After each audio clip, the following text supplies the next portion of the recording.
welcome to the podcast. I'm really excited to speak with you today. You are a unique guest to me. I've never actually spoken with somebody with your background, and we're going to talk about that. But give us a snapshot of your career story so that we get a context of what we're going to talk about today. Well, it's great to be here, and thank you for having me on as a guest. I think I'm the epitome of somebody who didn't know what they wanted to be when they grow up, and I think I'm still sort of evolving. I was a community college dropout. I went to high school and went on to community college, and I lasted a semester. I realized you can't sit in Western Civ and play cards and expect to pass. And I was on my way out of community college trying to figure out what I was going to do. I was walking across the parking lot, and somebody I actually went to high school with bumped into me, and he said, "Hey, I'm going to join the volunteer fire department." And I said, "Well, I don't want any part of that." And he said, "Well, they have a big screen TV, and they have beer, and they you just go there and hang out. It's a place to hang out." So I said, "All right, well, it sounds good to me. Let's do it." So I became a volunteer fireman at the age of 18, and I fell in love with it. I think every kid wants to be a fireman, and I kind of got away from that. But as I got older, it's something I fell in love with. And I credit the fire department with really saving my life, because at 18, 19 years old, I had zero direction. College was a bust. I thought maybe I'd work on cars or something, but I really found a niche in the fire department, and I wanted to learn. So I went on and got my EMT certification, and then they were offering a paramedic program. And where I was on Long Island, nobody was a paramedic. In New York City, they had paramedics, but on the island, everybody was like a critical care EMT, which was less training. And it made sense because it was a very high volunteer population. So I went to paramedic school thinking I'd be a New York City medic, and I did. I started my career in New York City, and then I rolled out to Nassau County. I worked for them for a little less than 10 years. But during that time, I had recognized that I started college, but I never finished it. And I thought this was an opportunity to go back. So the funny part of that is that I went back to college, but I didn't tell anybody I was going back to college. So I took night classes, and I was dating somebody at the time, and she actually thought I was cheating on her because I would disappear 2 nights a week. Why Um, not? Why didn't you tell? I'm just curious. Why not? so I failed, right? So, I failed at something, and Mm, it was so hard for me to tell people, "Hey, I'm trying this again," because I thought I was going to fail again. mm, And it's interesting that you asked me that, because that has stuck with me throughout my life. mm, It wasn't until I went to paramedic school that I realized I really wasn't as dumb as I thought I was. I could learn, I could do something. But when I went on to get my bachelor's degree, well, I remember starting that. I went to Queens College and thinking, man, I might not make it out of here. And then the same thing with my master's, and I finally went on and got a doctorate, and thinking, man, I don't know if I'm gonna be able to complete this program. And that all kind of stemmed from that one semester at community college. But I worked as a firefighter. I worked as a paramedic. I did that for about 25 years in a couple of different locations. I was in New York. My family and I moved down to Georgia after 9/11. I got on with Gwinnett County down there. And when I was working for the fire department in Georgia, I also started working for the technical college as an adjunct instructor for EMS programs. And that's where I sort of made the transition from public service as a firefighter to higher education. So I said I went on and got my master's and got my doctorate. So now I'm currently working as a vice president at a college here in West Virginia. And I kind of felt disconnected from the first responder community. So I guess about 8 months ago, I had this idea that I would sit down with some old friends, and we would just tell stories. So we mm, talk about, old calls that we're in, because everybody likes to hear about, the calls that you run. And if you put a couple of, firemen in a room, they start talking about, "Hey, remember this job? Remember that one?" And I thought, what a great idea for a podcast. And it started out that way until I had my first guest, and he started talking about ghosts. And he talked about how he retired, and that hypervigilance that you have as a first responder sort of relaxes. And when it relaxes, you start allowing, thoughts and ideas to get into your head. And he mm, talks about this car accident that he drove past. 10 years ago was the accident, but he remembers seeing that accident clear as day 10 years later when he drove past it, and he saw the ghosts of that accident. And mm, that was the first episode of the podcast. And that really opened the door to a broader conversation about not just the calls that first responders run and the incidents that we're involved in, but how that affects us. So that's where the podcast is now. We're about 8 months into it.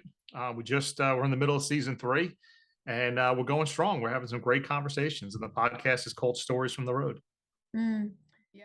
Hey you, thanks for watching. If you're enjoying this episode, make sure to share it with friends and family who might find it interesting. Make sure to hit the subscribe button as well to stay up to date on weekly new videos that are going to be coming out with some awesome guests that I bring on. And if you have any questions, use the comment section to ask me questions, to interact. I look forward to talking to you. Yeah, and I recently came across this when you and I connected. And that's why I was like, oh, I have to have a chat because it's not something I don't have any friends that are for first responders. I don't have anybody in my network that are first responders. So I found it quite intriguing. I think that it's just so educational just to understand what that life is like.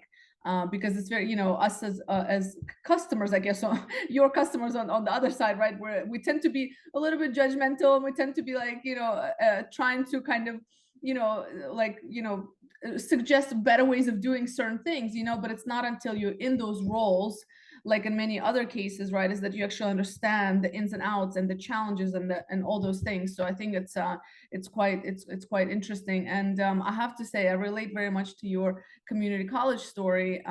It took me many years to also realize that maybe I'm average smart person because I barely passed high school. I never got into university because I couldn't pass the SATs. Like it was bad for me in general, and I never found myself very strong academically. So and I can relate to the fear of failure and kind of having that and carrying that with you. And I'm glad that in your case, the fire department at that time and doing the EMT kind of training is what got you out of that. And I think it's so important to hear from, because I think a lot of people feel that way, that if you are not successful in something, that doesn't mean that doesn't make you, stupid or bad or any of those things. It was just an experience.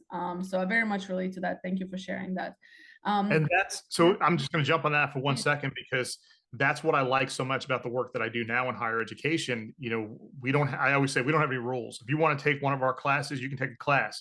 We don't have entrance exams. We don't have GPAs that you have to have as a minimum to get in. If you want to be, and one of the classes that we teach is the paramedic program. So if you want to be a paramedic, you come to our college, and if you can fill out the application, we'll take you in the class and we'll see where it goes from there. Yeah, I think that's so important, because not everybody is a good test taker, and no, and really we have to move away from that. Honestly, it's I feel like certain positions maybe will require you to be like really great at test taking, but a majority skills can be learned, and I truly believe that if people are given the opportunity and the environment to kind of thrive. But let me ask you, before we go into, I want to ask you about your podcast, because I think I'm sure there's so many learnings, and I'm kind of curious to hear about that. But before we go into, so at the age of 18, 19, decided to kind of, go into to be a volunteer firefighter. What has, when, I guess, have you ever questioned that decision when you went into it, and what made you want to stay for that long? Like, what was it specifically, in addition to like that career progression that perhaps you saw? But I'm sure there were moments you're like, I don't know if I should be doing this, or this is too scary. Like, have there been moments of doubt? So there really haven't been moments of doubt.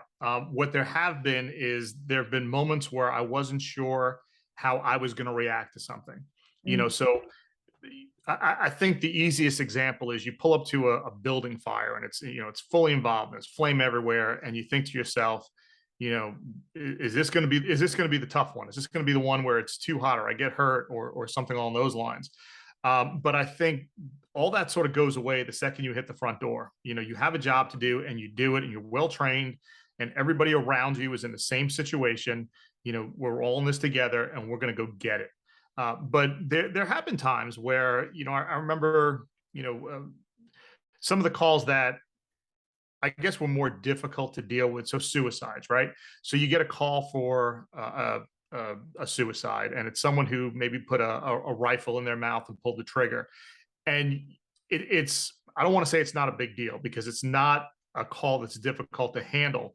But I think what I always questioned, not so much is, what would I do, or am I good enough, or can I handle this? It was, what's my reaction going to be when I walk into this house and see what I'm about to see? Am I going to get sick? Am I going to be upset? Is this going to be when's that one call going to come in that I just can't handle? It's just too much for me. And fortunately, in my career, that has never happened.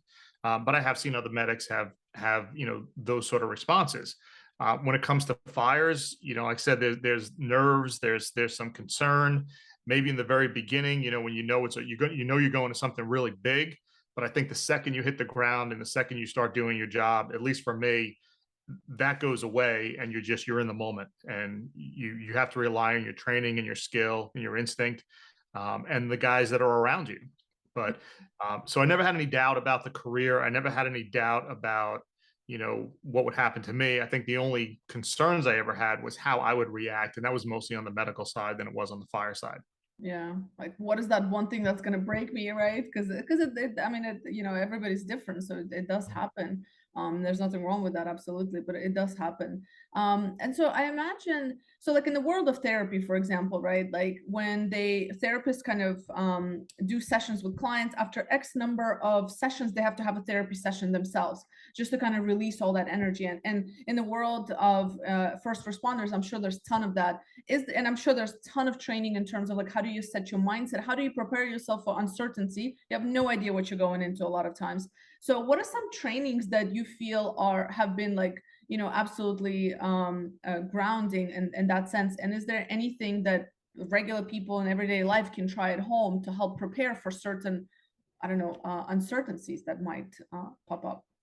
So I think that's a great question, and I think it, at least for me and maybe my generation of firefighters, it's a big misconception.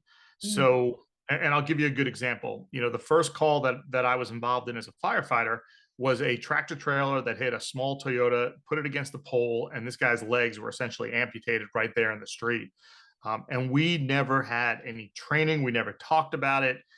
We joked about it when we got to the bar. And I know that sounds morbid and horrible, but that was how we responded to things like that. So right. throughout my career, I mean, it wasn't until the later years of my career, and I left the fire service in 2012, but it was probably those last couple of years that any kind of training of how to deal with the things that you see over and over again really started to become normal in the fire service. So, Mhm. for instance, I had a fire where there was a man that shot his wife and then shot himself. Well, he lit the house on fire in between, then he shot himself. So we had two shooting victims. One was in the house. The house was on fire. The first due engine and ambulance took care of the shooter. He was in the back. We didn't know what happened at the time. And then me and another guy went in and we pulled that woman out, and in this big fire that we had. And we had what was called critical incident stress debriefing, which was, we sat in a room, we kind of talked about it. And again, he was an old Philly firefighter. I was from, Long Island, just outside of New York. We had been doing this for a long time and probably didn't get anything out of it because that's just the way, we were brought up, and we were doing this for 20 years already. And you didn't talk about it, or if you did talk about it, you joked around about it, or you did whatever you could, just to get it out of your mind or to compartmentalize it and put it away somewhere. I think now, probably within the last 5 or 10 years, there's a lot more focus on, critical incident stress. There's a lot more understanding of what seeing these things every single day for X number of years will actually do to you. There's an understanding of PTSD. So there's a number of trainings out there, and I'm very proud that our program director for our EMS programs offers mental health first aid for first responders. So we do a lot of training, and we try and make it very clear to the students that come through our program that these training courses are available now while they're in school, but they're also available down the road. And we've had a great response from the departments around us that are now seeking this training and now starting to understand, what this trauma does to you, over time. I think everybody that's involved as a first responder that's been doing it for any period of time has some sort of PTSD, whether they want to admit it or not. And I think that just manifests itself differently. One of the scary things is we're losing more first responders to suicide than we are to line of duty deaths. And that's a really scary thing. So the training is out there. I think it's more available now than it ever was. But for me, when I was doing that job, it really wasn't out there. Mm. That's so surprising to me that it wasn't such a, that's so I'm glad I asked that question. I was really convinced that I'm sure there's got to be something, right? Because it's such a, I mean, it's such a, the kind of jobs that you guys are doing are like, you have to have that like on every day, if anything, every like occasion. That's really surprising to me. Mm. One of the things that sticks out to me is you see a lot of ads on TV for asbestos, right? The folks that worked in the mines and worked in industry where they were exposed to asbestos over and over again. And now they're developing this horrible lung cancer, right? And there's all these lawsuits.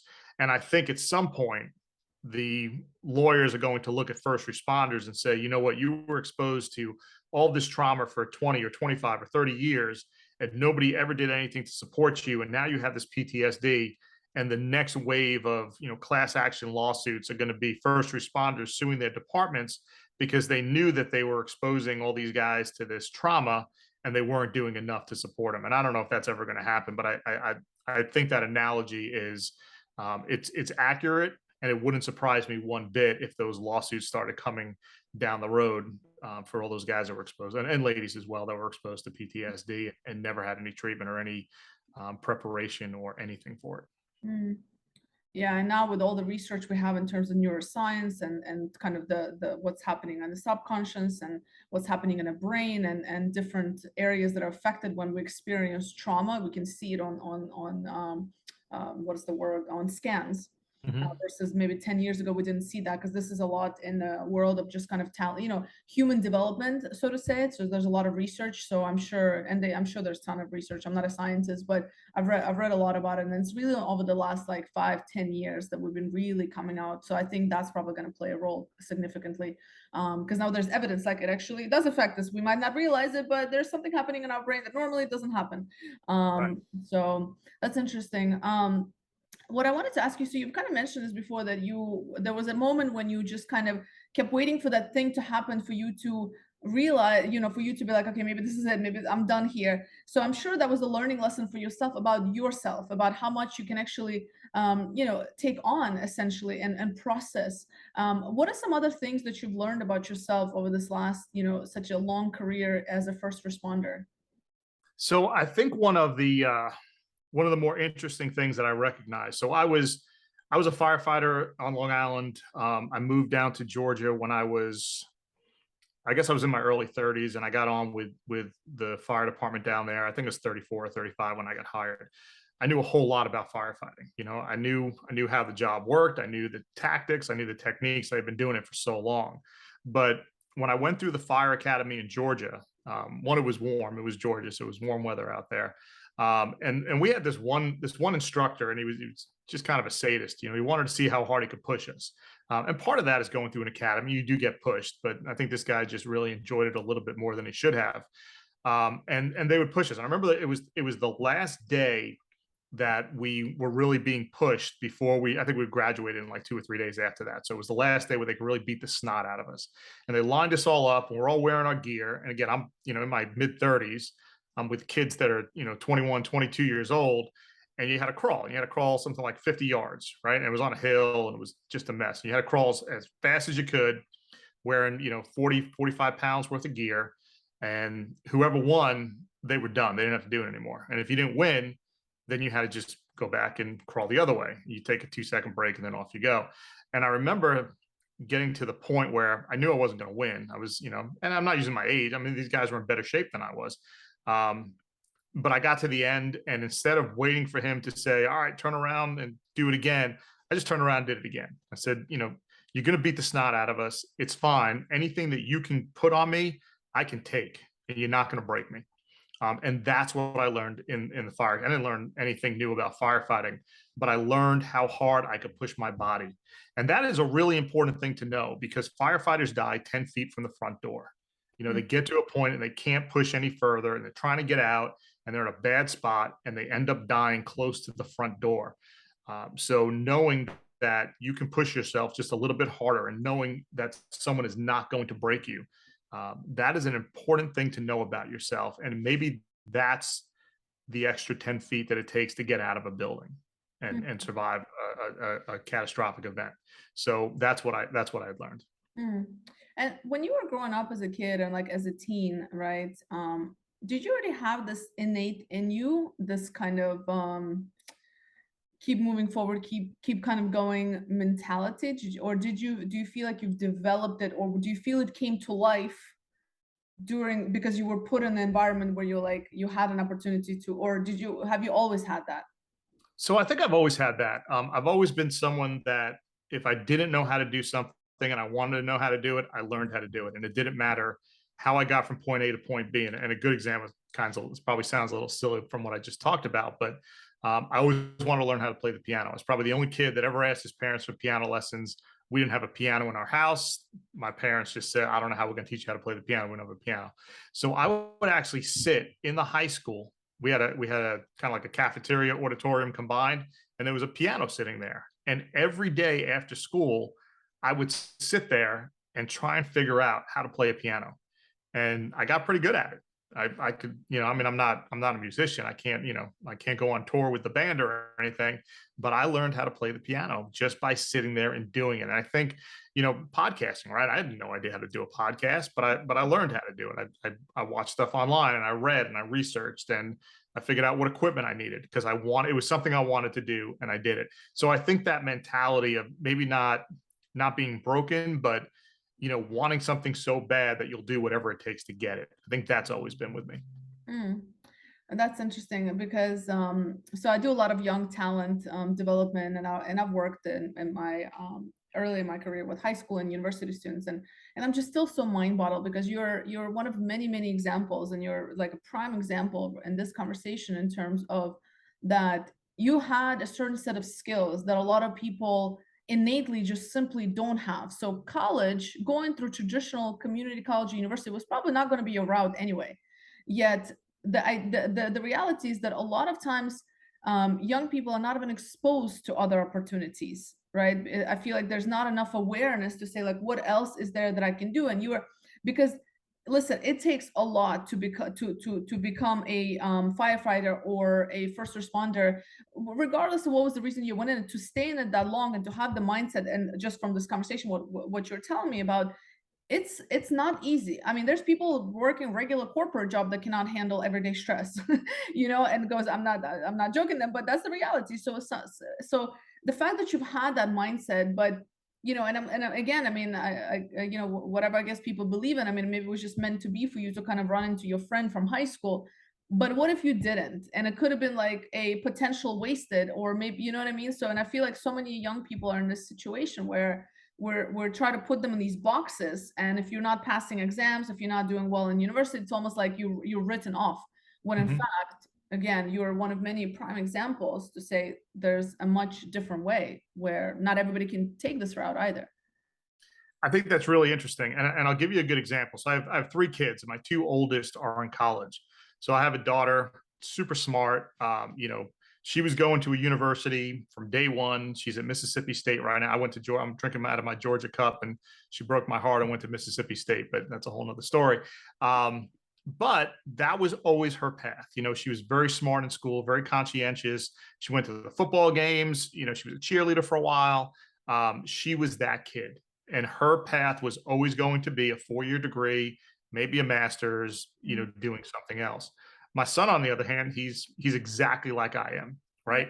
So, he barely made it through high school, but he's a smart kid. He really is, but he's not a kid that enjoys learning, or at least not learning, English and math and science. He likes to do things, but he took a year off, and now he's just enrolled in a technical college, and he's going to become an auto mechanic.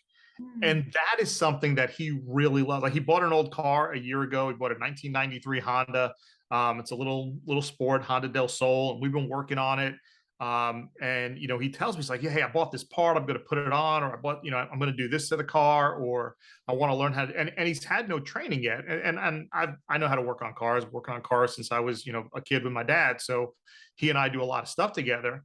But now he's going to go to college. He's going to go to a 2-year program. He's going to get his ASE mechanic certification, and he is going to be great at what he does because he loves doing it. And Mhm. if he doesn't love doing it, then he'll figure out something else to do. But he's that kid where he's just gonna do something that makes him happy, and it's not going to be that 4-year, college, university, path. It's going to be that 2-year community college, you know, get a skill, earn an honest living, and just love what he's doing every day.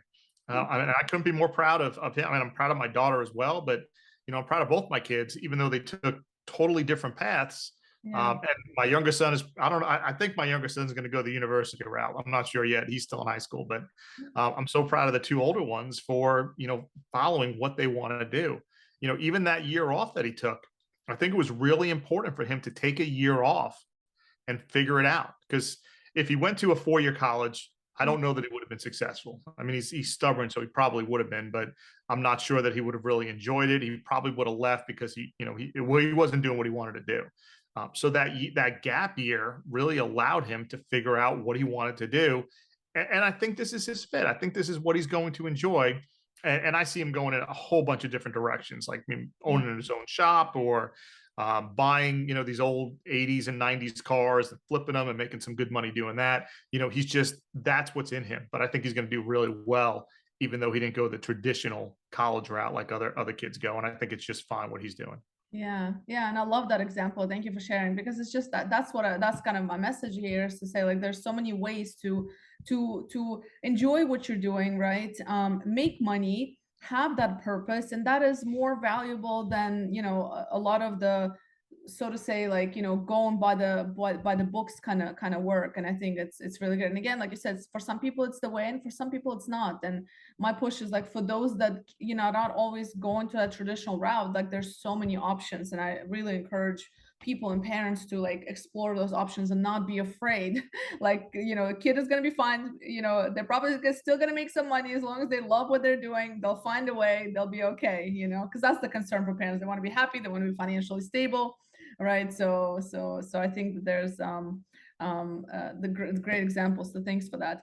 I wanted to also ask you a little bit more about your podcast. So just to shift focus, and because I think it's very interesting, and again, not many people talk to first responders. So I guess if you have any kind of themes that you've seen come out, like, are there lessons that well, no, I have a few questions, but the first one, let's start with, like, other lessons that from your conversations that you feel like there's themes across, whether it's a firefighter or police, or EMTs, etc. Are there any lessons that come out that speak out, I guess? Yeah. So, like I said earlier, I thought it was going to be a good time. We tell some stories, just shoot the breeze, meet a couple friends. And that mental health aspect of the job Yeah, yeah, really just floated to the top right away. And it started with that first episode. And it's picked up throughout almost every conversation. I do have a friend from high school. He was a New York City ESU cop. And I don't know that he has any feelings, because he has no mental health issues whatsoever, at least not that he shares. But everybody else that comes on, at least a little bit, talks about how the job has affected them. And really, I think that's become a much more important conversation than just letting people know what first responders do, right? So we all know what we do, right? We get in, you've seen a fire truck go down the road, and you kind of think, all right, well, there's a couple of guys in the fire truck, and maybe there's something on fire, or maybe someone had a car accident, or maybe there's an ambulance call, but they're going to go do their job. And it's not until you hear it from the first responder side, right? So you hear that firefighter talk about pulling up to that house, and that mom that's outside screaming at you, my kid's in there, and then you've got to make a decision based on what that building looks like, as far as whether you're going to enter it, whether, we have a saying in the fire service: you risk a lot to save a lot, you risk a little to save a little. How much risk are we going to take at that point? And I think that's the side of first responders or firefighters that people probably don't really think of when that fire truck goes by. It's cool to see a fire truck go by, right? The kids wave to it, and it probably makes you pull over and you get a little mad because you're going to be late. But I don't think most people think about the other side or the rest of that call. And I think that's something that also comes out in the podcast, is if you're, for lack of a better term, a civilian, right? So you have nothing to do with being a first responder. When you listen to my guests come on and tell their stories, all of a sudden things start to appear a little bit differently. And I think you start to develop, just a better understanding of what this job, and it doesn't matter if you're a firefighter, police officer. I mean, I had a dispatcher come on, and she talked about just a horrific call that she took and had to listen to. She went home after the call. It affected her that much. And I don't think people really think about that. You think about calling 911, but you don't think about the 5 people before you that called 911. And just recently, I had a paramedic supervisor on, and I think she summed it up really well. And she said, when someone calls 911, they don't necessarily care about what you just did before that person got to you, right? So, I may have had a horrific car accident with, 3 people dead in it. And now you're calling me because you have chest pain. Well, you don't really care about what I did before then, but that's still in me. That's still with me. So it's getting a lot of conversations like that out, and it's sharing that information. And I hope that it is doing 2 things. One, it's building a community for first responders to recognize that, hey, the stuff that you're feeling is exactly the same stuff that I'm feeling. It's the same stuff that I went through. And I hope it's building a better understanding for people who aren't first responders to understand what first responders go through, and to recognize that, if they're having a bad day, there's probably a good reason why they're having a bad day. They're not just having a bad day. So those are the 2 things that I hope my podcast is doing. Mm. Yeah, and I agree. I think there's a lot of misconception that, first responders, like, you're supposed to be trained for this and you're supposed to, X, Y, and Z. But at the end of the day, I think people forget that they're just human beings, Mhm. right? And again, surprising the fact that they don't always get that mental health support, at least not in the past. Now, hopefully, it's more there, because I think it's so important for everybody essentially, but especially for people that are in those situations. And yeah, I think that's just probably one of the biggest misconceptions that we have, is that these people are supposed to have it together, right? And you're right. I don't know what kind of call that person might have had before, let's say, another person called. So it's quite interesting. Mm. And so part of that is for you to kind of build that community. But I guess, what inspired you? I mean, you wanted to kind of reconnect with firefighters and first responders, right? But just even in your free time, like, do you ever go back and try to volunteer, or you feel like you've left that life behind, or are you still trying to get involved? Do you miss it? Do you miss that thrill compared to kind of, I'm sure higher education has its own level of thrill, but do you miss the thrill of, I don't know if the thrill is the right word here, so I apologize, but it's a very different life, I would imagine. It is. You're 100% right, and it's maybe not a thrill, but it's that. Yeah, wrong word. I don't even know what to call it, but it's that I guess feeling is really the best way to sum it. It's that feeling of being a firefighter. And one of the things that was always important to me was that when I went to work as a firefighter, I almost every tour that I ran, I made an impact in somebody's life. Whether if I was on the ambulance as a paramedic, if I was on the engine of the truck as working the fire side of things, I always made an impact. And I think that's something that I really miss in higher education. Um, I I miss being a firefighter every day. I miss being a paramedic every day. I miss doing that work. I There are some things that I don't miss about it. I don't miss being up all night, and I'm very fortunate financially that I was able to move out of public service and into the line of work that I'm in now, because it's afforded my family the opportunity to do things that we probably never would have been able to do. I know firefighters, medics don't make a whole lot of money. They work a lot of overtime to make ends meet. And I'm very fortunate that I had the education and the drive to do something else. So we've lived a better life. My daughter's going to the to Mississippi State University, and we're not taking a ton of loans to do that. So we're very fortunate that we can do those things. But I do miss the job, and I miss interacting with people. I think I've stayed connected my entire time in high. It's kind of funny because everything that I've done in higher education for the last 10 years has one way or another pulled me back into EMS education. So my first 4 years, I was an EMS program director, so that was easy, right? I was teaching EMT and paramedic classes, so I felt the connection there. My next job as a dean of health sciences, I had a paramedic program that was in shambles. So my job as a dean was to put that back together. A little while later, I went to another job, and I was a dean of health and public safety programs. And again, paramedic program, it was in trouble, so I had to jump in and do that. And even now, I'm a vice president. I figured I was done with EMS. The first thing that I heard when I got up here in West Virginia, the first thing that I heard in this area was, we need EMS education programs. We don't Mm. have EMT programs. We don't have a paramedic program. So of course, at this level now, I'm going after grants. I got a $500,000 grant to start, an EMT and paramedic program up here. So I teach a little bit in the program. I don't do a lot. They let me teach every once in a while if I want to. I have a great program director who does an outstanding job, and she certainly doesn't need my help. In fact, she comes in my office all the time, and she's like, "Hey, what do you think about this?" I'm like, "I think it's your program. You should do what you want." But so they kind of keep me connected. So I do, and for me, it feels good to be connected to the programs, even if it's just getting funding for them, or doing a lecture or doing a couple of labs with the students every once in a while. And I like being around those students. They're always my favorite students at any job that I've had in higher education. I think what they're doing is noble. I know what it's going to do to them, so I always have a little bit of guilt, because I know that they're going to experience the things that I experienced, and I know how it's going to affect them because I know how it affected me. So there is a little bit of guilt there, but I also always let them know that my door is always open. They have my phone number if they need it. When they get out into the field and they have that rough call, they can call me. They can call the program director. We're always going to be there for them. It's not just you get your certification and you're gone out the door. We never want to see you again. We're connected. So I do miss it, but I do find a way to stay connected to it. And the podcast has really sort of let me get reconnected to some of the things that I did, and to hear some of the stories that the guests have talked about. And it's kind of funny because even if I'm not telling the story, I have the same story or a very similar story, or I went through the same thing or something very similar. And again, that's where that sense of community, I think, comes in, that we share so many similarities.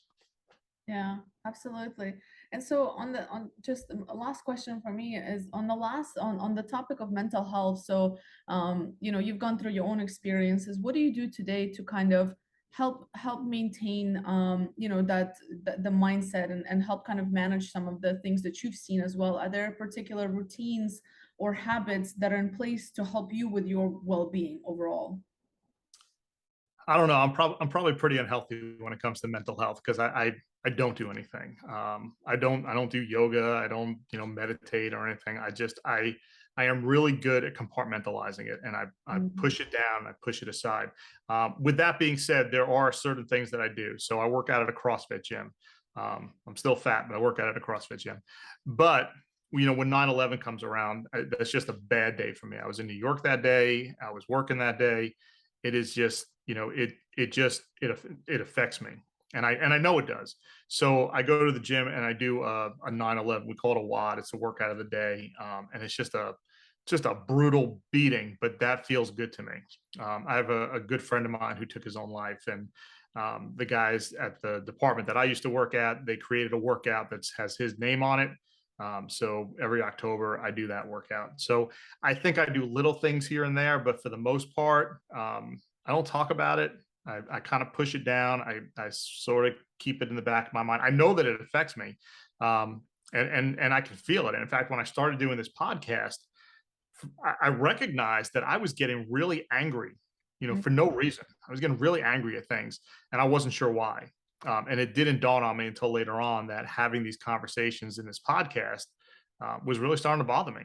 So I had to recognize that, and I had to deal with it. But for the most part, I'm really bad at taking care of myself. Like I think most guys like me are. But we figure out a way to get through, and that part of my life is over. And I just try and stay as mentally healthy as I can. But I really don't do anything to purposely you know, deal with anything. Mm. Well, thank you for your honesty, first of all. But I think the exercise and the CrossFit, I think that is doing something, right? So you are being proactive about certain things, and I think the podcast itself could be therapeutic in a way. It could be, you know what I mean. And so I think that I think a lot of people, again, there's the misconception therapy needs to be yoga and meditation, all that. That's not the, or that well-being has to be that. And it's not that. For everybody, it's different. For some people, it's going to get a hard workout. For some people, it's just going and dancing. It can be so many things. So I don't think there's wrong or right answers here. I think just whatever works for you in a way that works for you, and when you're ready to kind of manage it, and etc. But I mean, it sounds like you're like you said, I can't even pronounce the word Compartmentalize. that But- word. and I'll just add, I think if I was still doing the job, if I'd been doing the job for the last 10 years, I think I probably would be doing more, because I think the job has changed, and the way first responders are treated by their employers now has changed. So I think whether I wanted to or not, I would probably be pushed into doing more to take care of myself. But being away from it for so long, I think it's really easy for me to just compartmentalize it, push it down, leave it in the past. And again, I have some days that are bad days, and I go and do 100 wall balls or go run a mile and beat the snot out of myself, and I feel better when I do that. Interestingly enough, on Monday I released a podcast. It was a bonus episode. I talked to two guys, one's a fireman, one's a police officer, and they do. It's called the Tour de Force, and it's a 280-mile bike ride. It started after 9/11. It was a New York City detective, and I think a lot of us that were in or around New York City on that day, we felt helpless and we wanted to do something. And this detective wanted to do something. So a year later, he rode a bicycle with 7 or 8 of his friends from the Pentagon to Ground Zero. And it's about a 280-mile ride. And for the last 20 years, these guys have been going out on the ride. But when I had these two on the podcast and we were talking about it, they said there's something that feels really good about suffering because there's so many guys out there, and ladies too. I say guys, but I mean that collectively. But there's so many folks out there that would give anything to suffer like you are right now because they can't anymore, because they were killed in the line of duty, because they're unable to, because they're sick. So, that suffering is almost a way to pay tribute to those who can't do that stuff anymore. And I think that's really important. Mm. Well, thank you. Thank you for your service. Thank you for the podcast. I think it's so important that you are sharing the stories. And again, I think a lot of people have a lot of misconception about first responders. So I think putting it out there is educational, and just hopefully makes us better as a community and creates that community not only of first responders but of people who want to support and kind of just try to recognize the challenges that you guys deal with. So thank you for that.